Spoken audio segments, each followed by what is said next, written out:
Morning mount Abu. सकाळ सकाळी fresh होऊन आणि डब्बाभर पावडर लावून आमचे काका रेडी झाले नाश्त्यासाठी. आज नाश्त्याचा मेनू होता सर्वांच्या आवडीचा, म्हणजेच मेंदूवडा. त्यामुळे सर्वांची रांग लागली होती. माउंट आबू हा राजस्थानमधला एक फेमस हिल स्टेशन आहे. आमच्या हॉटेलच्या बाहेरच बरीचशी फोटोजेनिक जागा होती. आपण सर्वांनी कॅटवॉक बघितला असेल, डकवॉक बघितला असेल, पण डोरेमॉन वॉक पहिल्यांदाच बघितला. मेरीवाली आज कावगल कमी आणि वासुदेव जास्त दिसत होती.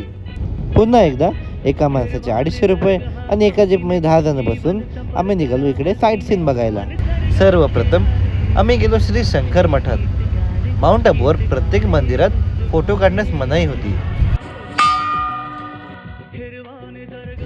पुन्हा एकदा आमच्या जीपमध्ये बसून आम्ही सर्व पोचलो आमच्या पुढच्या स्पॉटवर, म्हणजेच अचलेश्वर महादेव मंदिरवर. हे मंदिर एकदम साधं, सिंपल, पण अनेक वर्ष जुनं होतं. मंदिराच्या ढासळलेल्या भागाचं रिनोव्हेशन देखील चालू होतं. या सर्व हातांनी केलेल्या कारागिरीमुळेच तर आपल्या मंदिराला शोभा येते. इकडे 12 मुख्य ज्योतिर्लिंगांचे प्रतिमंदिर देखील बनवण्यात आले होते. माउंट आबूला शॉपिंगसाठी बऱ्याचशा चांगल्या गोष्टी होत्या, ते पण एकदम रिझनेबल भावात. आमचं पुढचं डेस्टिनेशन होतं श्री गुरुदत्त मंदिर गुरुशिखर. या मंदिरात आम्ही आतापर्यंत बघितलेली दत्तगुरूंची सर्वात सुंदर मूर्ती होती. मुख्य मंदिरापासून 150 ते 200 पायऱ्यावरती दत्तचरण पादुका देखील आहेत. दर्शन घेऊन झाल्यानंतर आम्ही येऊन पोचलो आमच्या पुढच्या डेस्टिनेशनवर, म्हणजेच ब्रह्मकुमारीज पीस पार्कला. इथली एंट्री एकदम मोफत होती. हे ऐकून आम्ही थोडे शॉक झालो, कारण राजस्थानला आल्यापासून नुसती एंट्री फीजच भरत होतो. या पीस पार्कमध्ये भल्या मोठ्या चलचित्राद्वारे कुंभकर्णाची गोष्ट सांगण्यात आली.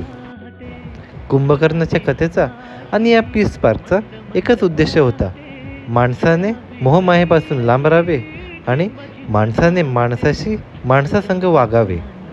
सर्व 12 ज्योतिर्लिंगांचे दर्शन या एका पीस पार्कमध्ये आम्हाला भेटले.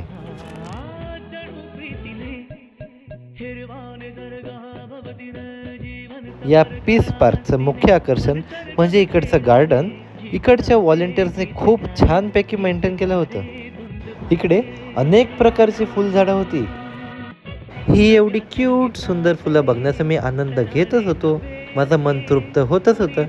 तेव्हाच अचानक मी बोर्ड वाचला की फुल तोडल्यास 1200 रुपये फाईन आहे.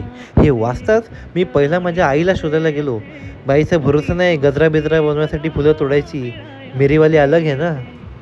देवाच्या कृपेने काहीही फाईन न भरता आम्ही या पीस पार्कमधून बाहेर पडलो. नंतर इकडचा स्पेशल 30 रुपयाचा लिंबू सरबत पिला. स्पेशल का? कारण यामध्ये स्पेशल लिंबू वापरला जाणार होता.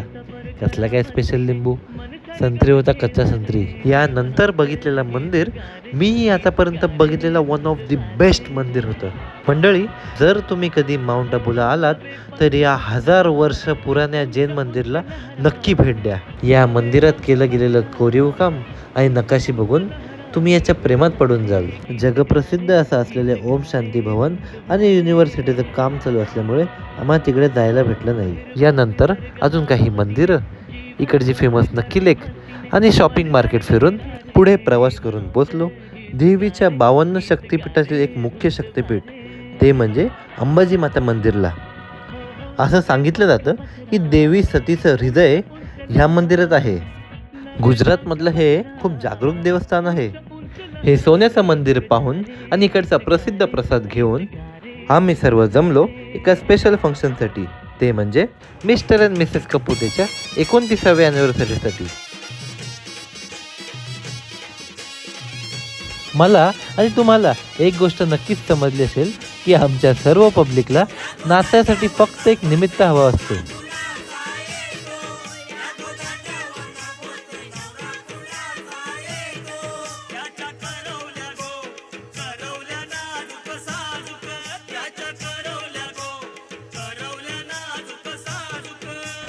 ते म्हणतात ना, 55 के बाद बचपन वापिस आ जाता है, तसेच काहीसं वाटत होतं. आणि फक्त डान्सवर आम्ही थांबलो नाही. आमचे काका आणि आम्ही सर्व पूर्ण तयारीत आलो होतो. त्यामुळे अंतरपाठ धरून मंगळाष्टका बोलून आणखी एकदा त्यांचं लग्न लावून दिलं.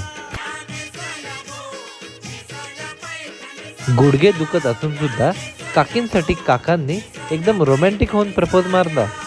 दोघांनी मिळून रोमॅन्टिक डान्स देखील केला आणि मग काय, love is in the air, प्रेमाचा व्हायरस पसरला. काही म्हणा, या वय झालेल्या कपल्सला असं हसत खेळत आनंदाने एखाद्या नवीन जोडप्यासारखे नाचताना बघून खूप बरं वाटतं. लग्नाच्या एवढ्या वर्षानंतर देखील हे एकमेकांसोबत एवढ्या प्रेमाने राहत आहेत. हेच तर आहे निस्वार्थ प्रेम. नक्कीच सर्वांच्या आयुष्यात काही ना काहीतरी प्रॉब्लेम आहे, काही ना काहीतरी आजार आहे, पण त्याचं टेन्शन घेऊन रडत राहायचं की हसत खेळत त्याचा सामना करायचा, हे नक्कीच आपल्या हातात आहे. आणि आमच्या या ट्रिपला येऊन ही सर्व लोक फक्त एकच गोष्ट करतात, ते म्हणजे एन्जॉय. या सर्व काहीही नातं न नसलेल्या लोकांचं आणि आपल्या नवऱ्याचं प्रेम बघून काकी थोड्या भावूक झाल्या. आमच्या धडाधडीच्या कार्यकर्त्यांनी काही 2 शब्द बोलून औक्षण करून केक कापून घेतला.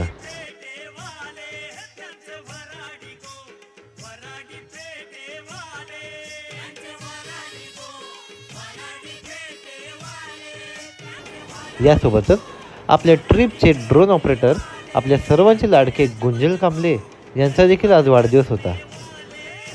गुंजनने त्याच्या आईकडून, वडिलांकडून आणि बाकी सर्वांकडून तारीफ ऐकून झाल्यावर केक कापून घेतला. यानंतर आमच्यातल्या काही कलाकारांनी सर्वांसाठी परफॉर्म केलं.